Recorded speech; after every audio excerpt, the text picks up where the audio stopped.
오늘 말씀의 제목은 아라우라야 타작마당이라는 제목으로 말씀을 증가하고자 합니다. 많은 사람들은, 많은 사람뿐만 아니라 온 지구촌에 전쟁이든 기근이든 또 경제난이든 많은 것으로 어려움을 당하고 있습니다. 그럼 우리는, 하나님의 자녀라는 우리는 어떻게 해야 환난을 피할 수 있을까? 또 하나님의 심정과 뜻과 방향을 알고 행해야 모든 문제가 해결될 수가 있습니다. 하나님의 심정을 모르면 뜻을 알 수가 없습니다.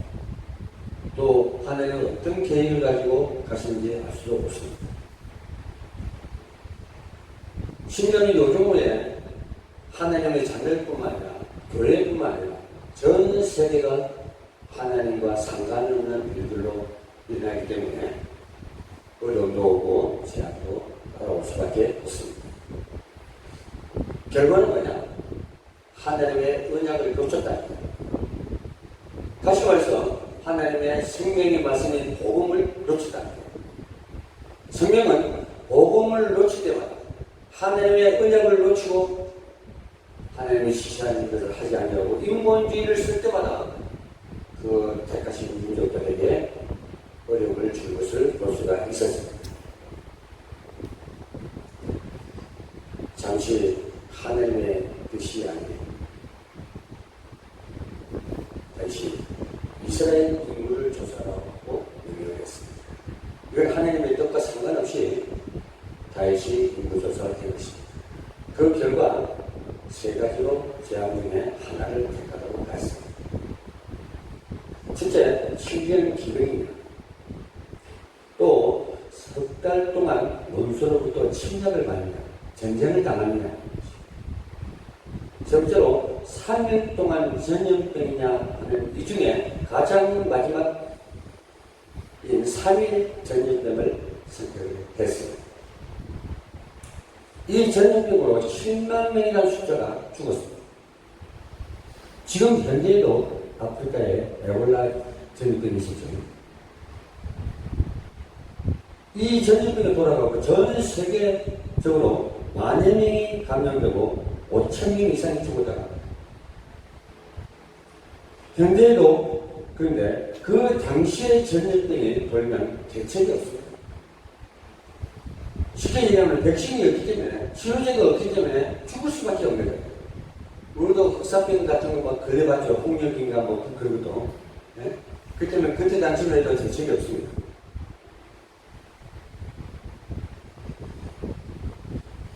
그때 무슨 백신이 있겠습니까? 아무것도 없어 무방비 상태로, 심지어는 우리 그 TV 같은 거 보면은 막 이상한 약초 나무 같은 거 끄다가 막 불을 피우고 막 그러죠. 사람들 죽고 있고 막 흑사병이 걸리고 하면은. 그렇지만은 나을 수도 있습니다. 그 기간이 넘기기 때문에. 세계적 역사적으로 최악의 전염병으로 기록된 것은 유럽의 흑사병이었습니다. 이것은 현대 의학으로서는 고칠 수가 없는 병이었어요. 근데 그 의학적 용어로는 패스트라고 합니다. 흑사병이라는 이 이유는 피부가 점점 붉게 변하면서 죽어가기 때문에 흑사병이라고 했습니다. 1340년대 흑사병으로 약 2,500만 명이 희생을 했습니다.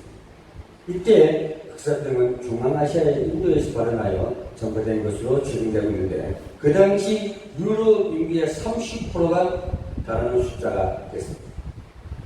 이러는데 일본 코로나19는 전 세계 확진자가 2,300만입니다. 그리고 사망자는 79만 6천 명이라는 숫자가 죽었습니다. 그때 당시 이스라엘에서는 7만 명이 죽는데 오직 하겠습니다.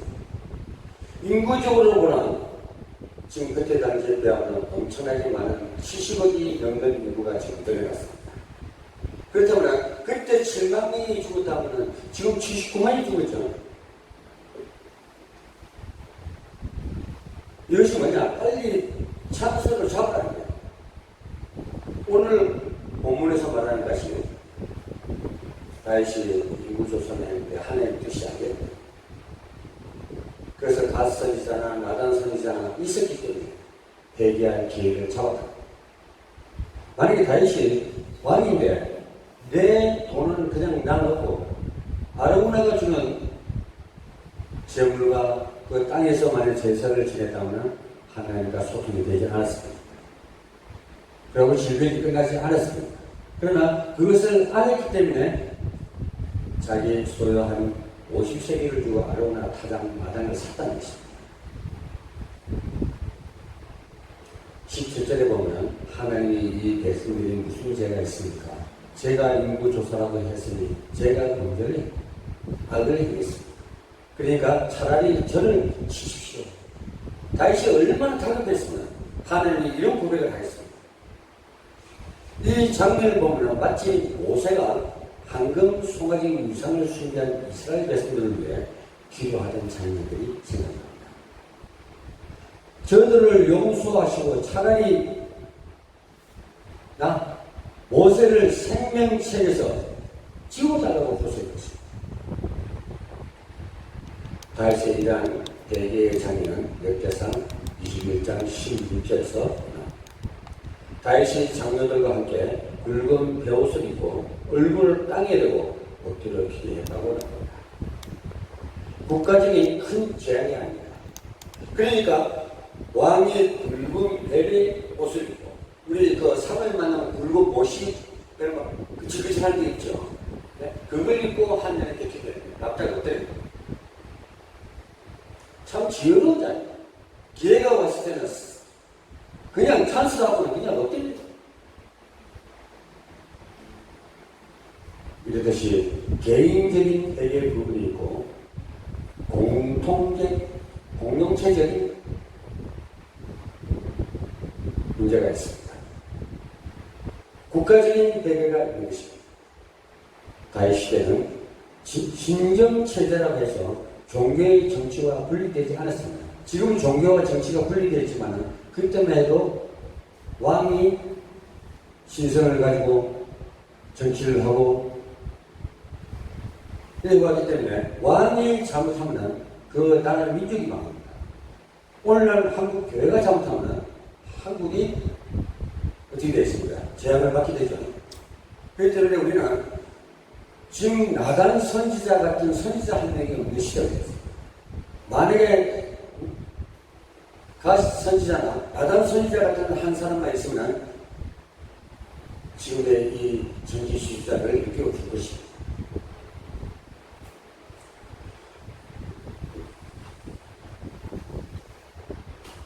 다윗이 범죄했을 때 아무리 왕이었지만 하나님께서 나단 선지자를 통해서 적체하시고 바로잡아 주셨습니다. 다윗이 인구조사를 하는 정치적인 실수를 저질렀을 때 하나님께서 갓 선지자를 통해서 책망을 하셨습니다. 지금은 교회가 그 역할을 해야 할 때입니다. 교회가 진리의 해볼 승리의 깃발을 들어야 할 때가 있습니다.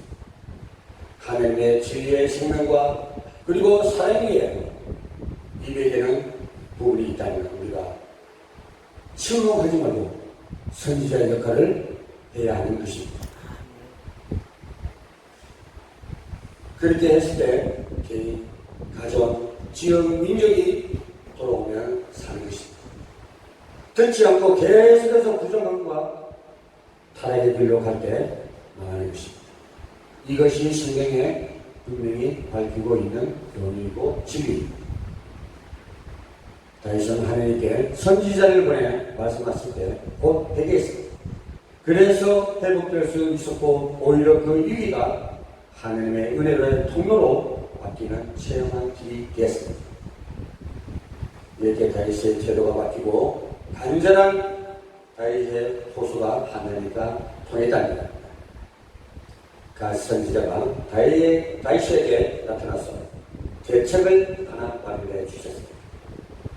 사무엘하 24장 18절에 보니까 여호수 사람 아르고나의 타작마당에 여호와를 위해 제단을 쌓아주시고 이날에 다시 다윗에게 이르러 그에게 아뢰되 올라가서 여부수 사람 아라고나 타작마당에서 여호와를 위하여 제단을 쌓소서 하니라. 그러니까 하나님은 회개하는 자를 용서하시나요? 그 회개의 척도 마련해 주시다는 것입니다. 하나님은 다 정멸시키려고 심판하지 않습니다. 하늘 역사를 그려내시는 남은 자가 있어야 됩니다. 남김없이 다 죽여버리면 재앙과도 죽게 하면 누구를 통해서 역사합니다. 그러나 우리 인간을 통해서 역사하시기 때문에 거기까지만 하나님께서 심판하신다는 것입니다. 지금도 마찬가지입니다. 회개하는 길을 열어주십니다. 그런데 그 회개하려고 일일이 줄 사람이 없어, 지금. 그러니까 계속해서 시간을 자꾸 흘러가고 있다. 그것을 깨닫는 순간에 손을 잡지 않아도 정말 이 나라의 근본 문제가 무엇인지 깨닫고 회개하면 하나님께서 이 질병을 끊어주실 수 있습니다. 아라고나에는 몇 대상이라고 보면 오르난이라고 나옵니다. 근데 아라고나하고 오르난하고 이름이 다르게 나옵니다. 아라고나는 여부수식 발음이고 오르난은 히브리식 발음입니다. 그래서 차이가 나는 것입니다.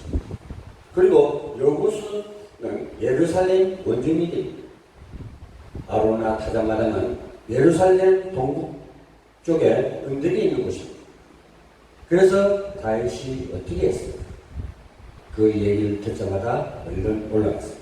근데 아라고나 타작마당이 왜 아라고나 타작마당이라 하면요, 그 농사지물이 그 벼를 막 두들기면 바람이 불어야 그 벼가 막 날아가잖아요.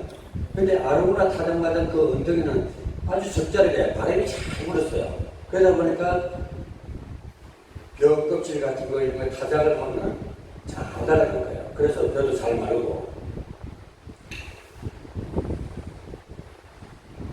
근데 갑자기 타작마당에서 타작을 하고 있는데 왕이 나타나니까 아라고나가 깜짝 놀라잖아요. 왕이 소식도 없이 통보도 없이 그냥 나타나면 절정됩니다. 납작 엎드려가고 아이고 왕이여 어쩐 일로 이렇게 연락도 없이 이러고 오셨습니까 하고 얘기하니까 다 죽였다 하잖아요. 그러나 다윗은 거절하고 자기가 50세기를 내서 죄를 지냈습니다. 화목제를 드리다. 그 화목제는 뭔가 하나님과 관계 회복을 다시 한다는 얘기입니다. 끊어졌던 것을 다시 연결시켜서 화목하게 만든다는 얘기예요. 그렇기 때문에 지금도 우리가 관계성이 끊어졌다면 기도로, 말씀으로 하나님과의 관계성을 다시 회복하시기를 주님으로 당부드리겠습니다. 아무리 전염병으로 수만 명이 죽었다 하더라도 우리가 그 왜 왔는가 하는 것을 알고 납작 엎드려서 기도하면 그 길을 열어주십니다. 길을 막아놓고 하나님의 재물 주지 않습니다. 빠져나갈 길을 가지고 또 답을 가지고 그 다음에 어려움을 준다는 것입니다. 그래서 우리 코로나가 돌지에도 육신을 잘 간직해야 됩니다. 좀 다니는 것을 사죄하고 우리가 육신이 건강해야만 하나님의 말씀을 바로 전할 수가 있고 바로 들을 수가 있습니다. 그래서 내 육신이 망가지면 우리 영적인 문제도 심각해집니다. 그렇기 때문에 육육 간에 다 강건함을 가지셔서 하나님 앞에 바로 서시기를 바랍니다.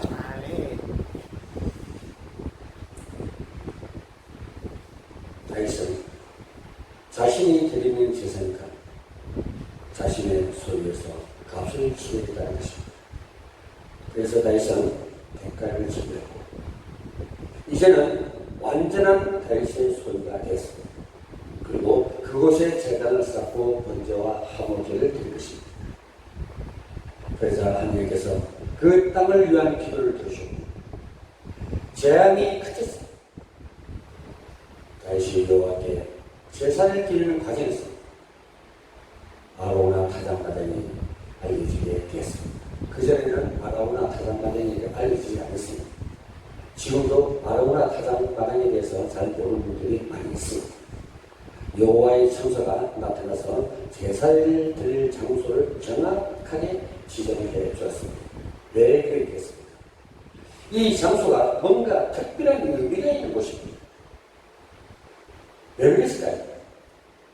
아니면 뭐 다른 땅이라도 지내면 돼요. 제사는 아무 곳이나 지내면 됩니다. 그런데 왜 아라우나 땅에서 지내겠습니까? 그 땅에 뭐 금덩어리가 묻힌 것도 아니고 뭐 보물이 묻힌 것도 아니고 사실 여호수 사람 아라우나 타작마당은 모리아산입니다. 아라우나 타작마당이 모리아산이었습니다. 모리아산 하면 기억나잖아요. 네? 아브라함이 이삭을 제물로 바치던 곳입니다. 또 시나이산이라고 또 얘기합니다.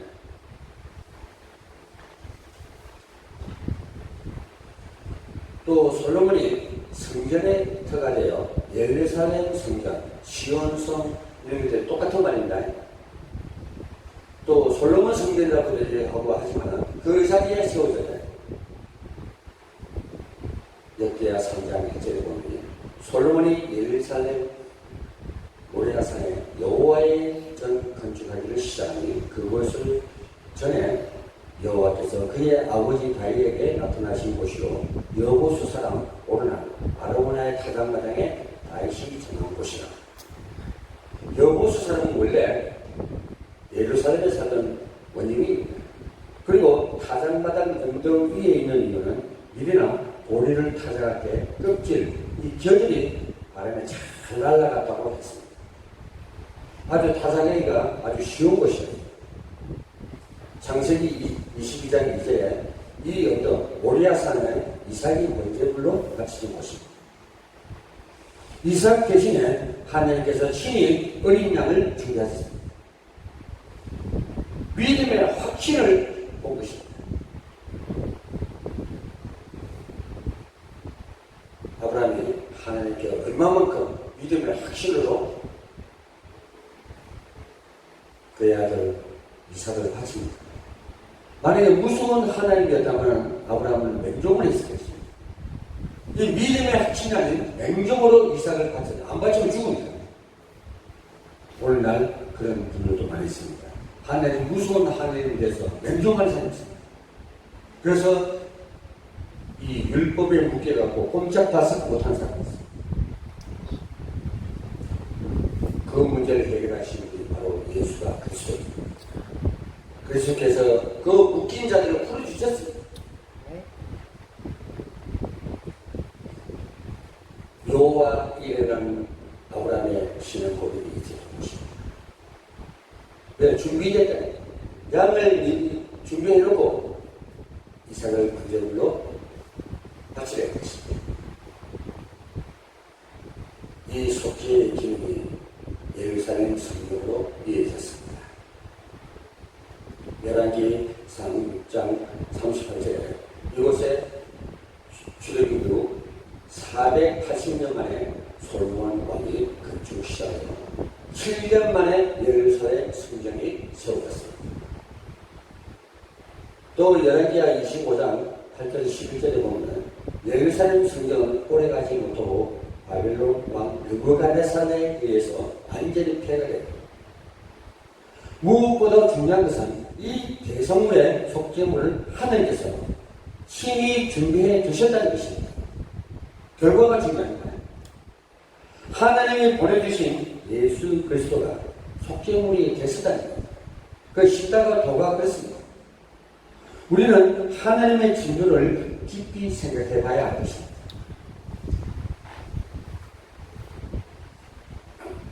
어떤 사람들은 진노의 하나님이라고 하면 무식하다고 말합니다. 어떻게 하나님께서 그렇게 진노하실 수 있단 말입니다. 하나님은 선하신 분인데 어떻게 화를 낼 수 있냐고 말합니다. 물론 틀린 말은 아닙니다. 맞습니다. 진노를 합치는 확실하게 그러나 무서운 하나님이 아니라 참 좋으신 하나님입니다. 그러나 하나님의 진노는 아무 이유 없이 목적 없는 진노가 아니라 사랑의 진노입니다. 우리를 깨닫게 하시고 잠깐 구매의 심정으로 매를 드는 거예요. 내가 자식을 너무 사랑하기 때문에 잘못하면 해초를 들었죠. 쌀꽂이로 종아리를 때렸죠. 부모의 사랑이 없으면 그냥 놔둡니다. 어떻게 됐든 간에 지 인생이기 때문에 놔둘 수밖에 없어요. 그러므로 하나님의 증거는 사랑의 증거요, 교문한 증거입니다.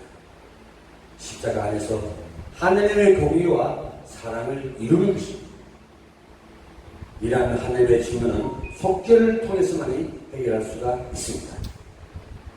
진정한 속죄를 통해서만 하나님의 진노가 회복할 수 있습니다. 십자가 대 속에서 하나님의 공의와 사랑이 모두 회복된 것입니다. 다 이루었다고 했죠. 흑암 저주의 세력들에게 갇혀있던 세상을 완전히 해방시켜버렸습니다. 우리의 죄를 완전히 속여줬습니다. 그런데 지금도 뺏기고 있죠. 또 죄를 주고 와야 또 우리의 값없이 이 땅을 또 다시 찾을 수가 있습니다.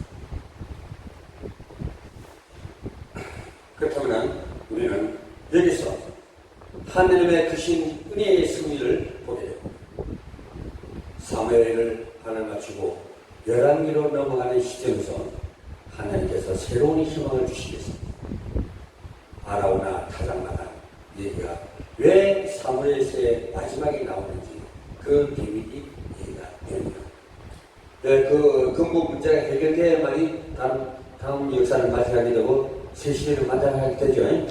구약도 마찬가지입니다. 사무엘, 열왕기 상하나 장세기나 출애굽기나 신명기나 전부 다 보면은 그 시대마다 문제 해결하고 다음 시대를 맞이하게 된 것을 볼 수가 있습니다. 사무엘하와 열왕기를 읽는 국리적은 바로 하나님의 성경입니다. 역대성에 보면은 아레오나 타작마당 스토리가 21장에 나오는데 바로 그 다음 장인 22장에서 다윗이 성전 건축을 준비하는 장면이 나옵니다. 다윗의 인구조사로 이스라엘이 국가적으로 가장 중요한 위기를 맞이했고 잘못하면 국가가 붕괴될 수도 있는 위태로운 상황에 놓였습니다. 이러한 최악의 상황에서도 하나님께서 데려가시고 계셨던 것입니다. 하나님의 절대적이고 완벽한 계획과 역사는 새로운 희망을 이스라엘 민족에게 제시하고 있는 것입니다. 다시 말해 사무엘에서는 그냥 끝나는 회색 시대가 아니라 새로운 희망의 씨앗을 잉태하는 그런 모습을 보여주고 있고 또 그러한 드라마적인 장면을 보여주고 있었습니다.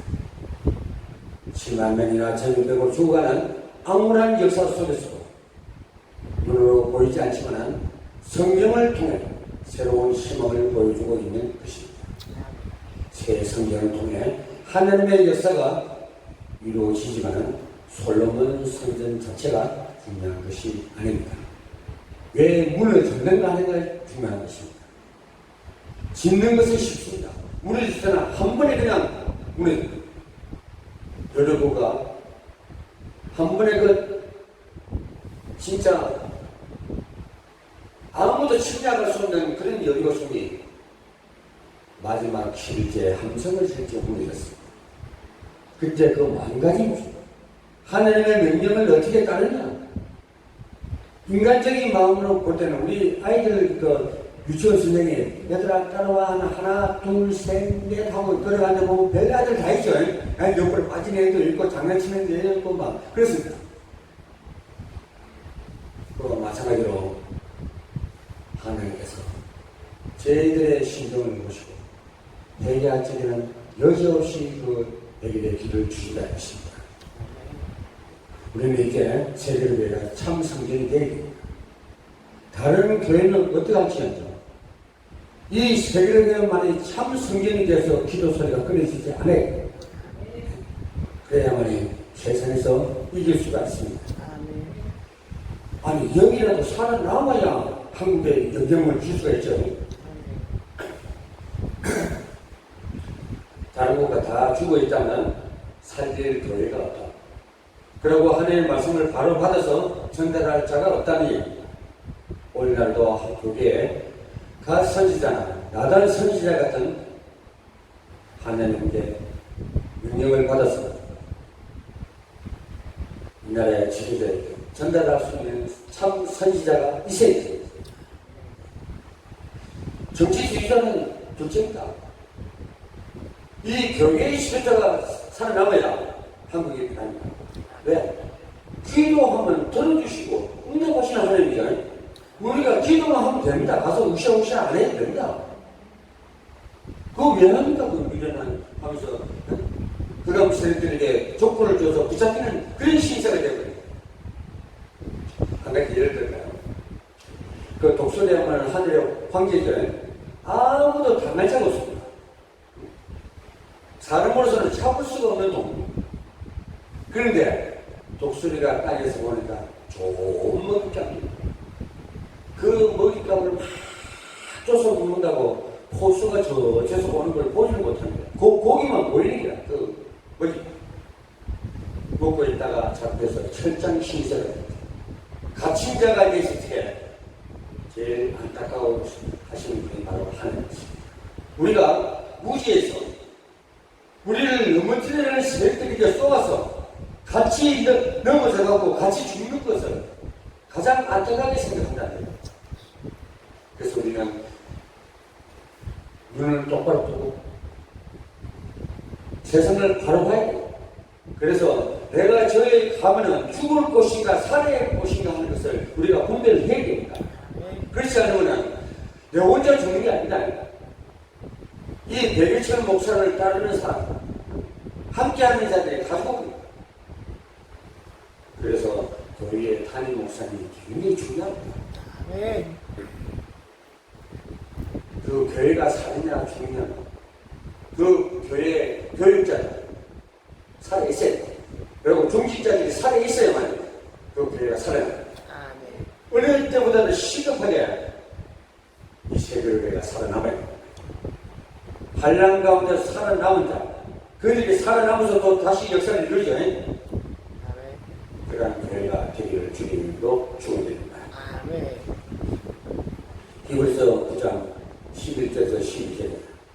그리스도께서는 장래 죽음을 위해 대제사장으로 오사 손으로 짓지 아니한 것은 곧 이 창조 속에 속하지 아니한 것 더 크고 온전한 장로로 만든 것 염소와 송아지로 필요하지 아니하고 오직 자기의 피로 영원한 속죄를 이루사 다음번에 성수에 들어갔습니다 했습니다. 아로나 가장마당이 주는 교훈이 세상 끝까지 잊지 마시기를 주님 이름으로 축원드립니다. 오늘 이 말씀이 세계의 가운데 임함을 하였습니다. 이 세상 사는 동안에 성경과 성령을 올려주시는 세계의 되기를 주님 이름으로 당부드리겠습니다. 자, 기도하겠습니다.